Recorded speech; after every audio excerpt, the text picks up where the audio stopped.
Jadi pengertiannya syarat harus didahulukan sebelum rukun.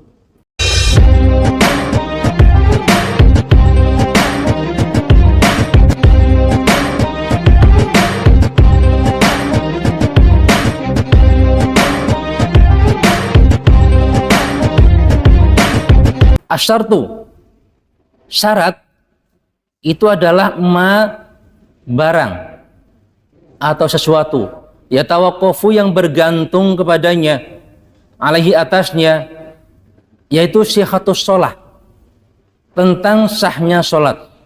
Walaysa minha, tetapi syarat ini bukan merupakan bagian darinya, tidak ada dalam sholat itu. Jadi syarat ialah sesuatu yang merupakan tempat bergantung padanya dari sahnya sesuatu, atau barang yang merupakan tempat bergantung dari sahnya sesuatu. Namun barang itu bukan merupakan bagian dari sesuatu itu. Karena di sini sedang membahas tentang sholat. Jadi syarat sholat adalah sesuatu yang harus ada, sesuatu yang bergantung daripadanya akan sahnya sholat. Namun ini bukan merupakan bagian daripada sholat, namun harus terpenuhi dari syarat ini. Faquddimat, dan didahulukan asyurutu, syarat-syarat itu alal arkan, atas rukun.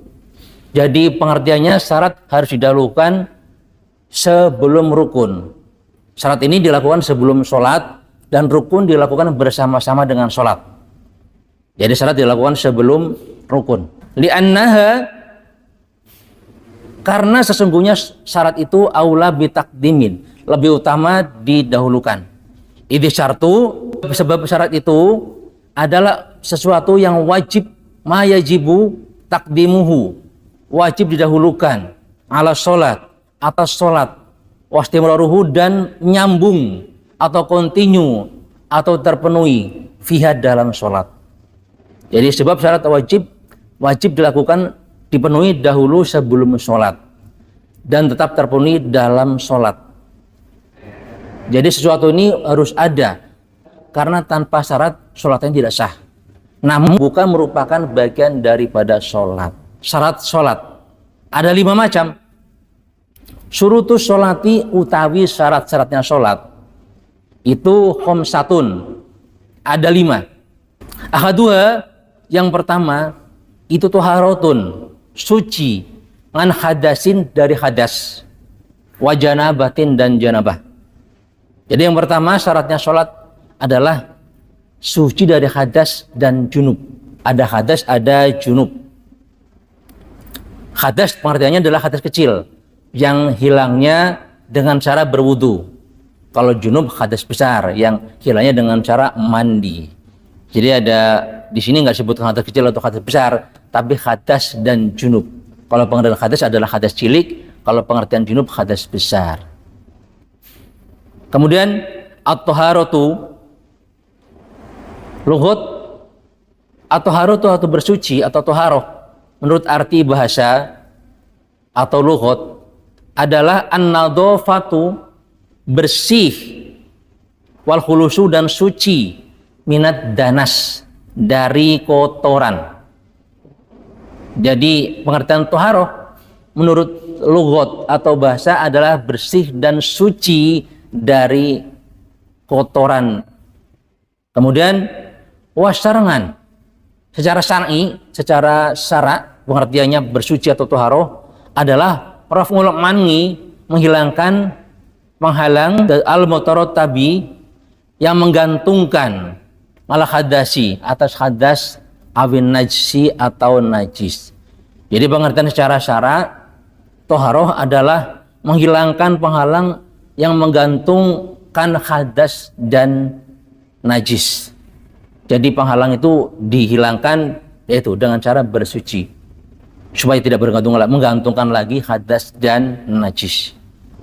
Jadi saya ulangi, pengertian toharoh secara lughut adalah suci dan lepas dari kotoran, sedang secara syara atau syar'i adalah menghilangkan penghalang yang menggantungkan najis dan hadas.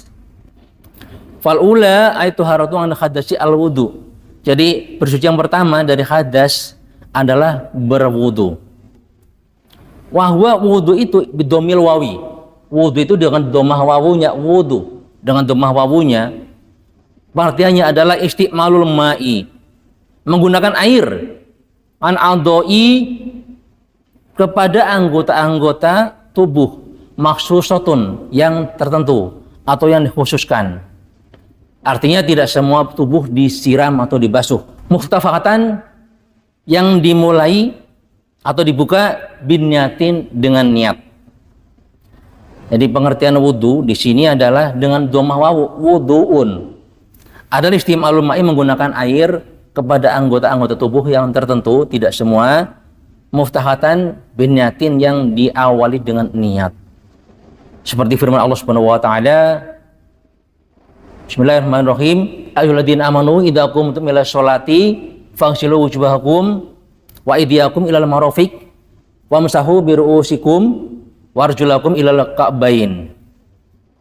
Yang artinya, hai orang-orang yang beriman, apabila kamu akan mendirikan sholat, akan melaksanakan sholat, faghsilu wujuhakum, maka basuhlah mukamu, wajahmu, wa aydiyakum, dan kedua tanganmu, ilal marafiq, sampai siku,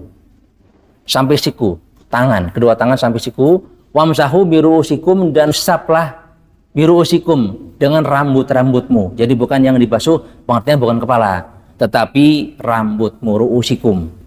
Warjulakum, ini membasuh kedua kaki. Warjulakum, dan basuhlah kakimu ilal ka'bain, hingga mata kaki.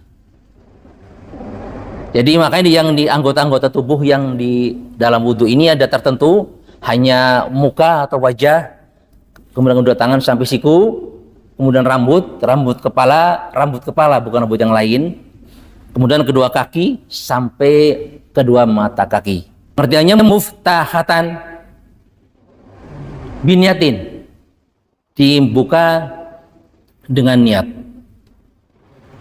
Wabi fathiha, sedangkan dengan fathahnya wudu difathahkan, wawunya difathahkan, yaitu yatawaddau. Sedangkan wudu dengan fathah wawu, yaitu ma yutawaddau bih, ma barang yutawaddau yang dipergunakan untuk wudu, bihi atas air. Jadi pengertian wudu dengan fathah yaitu yatawaddau adalah air untuk berwudu. Kalau dengan wawu, domah wawunya wudu adalah menggunakan air untuk kepada anggota tertentu dengan diawali dengan niat. Kalau yatawaddau, wawunya di fathah, adalah air untuk berwudu, jadi airnya. Mudah-mudahan apa yang saya sampaikan ada manfaatnya. Wabillahi taufiq wal hidayah, wallahu a'lam bishawab. Wassalamualaikum warahmatullahi wabarakatuh.